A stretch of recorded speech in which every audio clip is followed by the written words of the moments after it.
You've addressed the nature of cultural Marxist stupidity, and it's embedded in the centre-left. What most people don't realise, even in the right-orientated parties, and certainly the centre-right parties, is the international aspect of the cultural Marxism and how that's funded and driven from outside New Zealand. So we saw it with the USAID funding of various woke and so-called environment and climate initiatives, and that's been pulled now in the United States. We still see it with the British Council, which is an offshoot of the Tavistock Institute that funds a whole lot of this stuff in New Zealand, and they particularly emanate down through the university. So you've got those young, as Minister Jones... I think you've been reading the same ex-Twitter posts I have. But look, we don't have much time, so maybe you could just whip to it. Yeah, I'll whip to it. So you're not going to change that cultural block until you address its source and identify that and call that out publicly. That's the first thing. Number two, the planning industry centred around councils. Now, you talked about that because that seems to be the generator or the momentum base for the RMA, and the fact that there's an industry that makes a vast amount of money on council contracts from that. There's your problem. How are you going to destabilise, decentralise? When I say decentralise, I don't mean fragment into further councils. I mean take its momentum out and remove its relevance. So these guys can't create a protracted industry that makes a whole lot of money and then lays it on anyone who wants to develop. Yeah.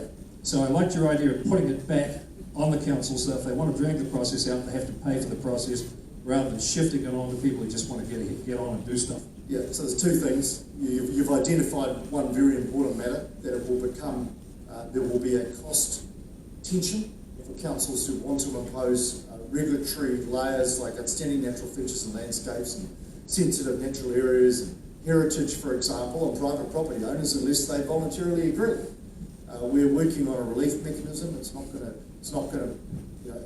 we want it to be simple, and we want that cost and tension to be right there in front of councils making those kind of decisions at the planning stage. But what's most important is we just narrow the scope of the system. Currently, the resource management system tries to do too many things. And the cabinet paper that Bishop and I took to cabinet that was signed off on earlier in the year, we've said we're not doing greenhouse gases in the new resource management system.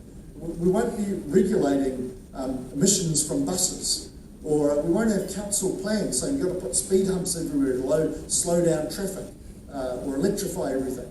Those are policies for different parts of the regulatory system, completely inefficient to do it under the resource management system. So reducing scope, providing some tension, and also thinking about permitted activity baselines. Councils should not have to make rules for things and plans that are already covered by national standards, because if there's a national standard for working in a watercourse, for vegetation clearance, subdivision, for example, quarrying and extraction activities, and my good mate Wayne from the Quarry Association has already said he's got a draft that's just about ready to go, a national standard for quarrying and extraction. If we can get all those things in the system early on in the first 12 to 18 months, councils will have very little to do. So look, I can see that we're already past your morning tea break, and I recognise you've been here for quite a few hours listening to policy and technical updates, which I know I've certainly found helpful since I've been here this morning. I'm more than happy to take one more question, if there was one more, but then I'm going to stick around for a cup of tea if you want to come up and ask me anything one-on-one. So if we get one more, I'll take it, otherwise you get to have a tea break. How's that? That looks like a vote for a tea break. Thank you very much, everybody.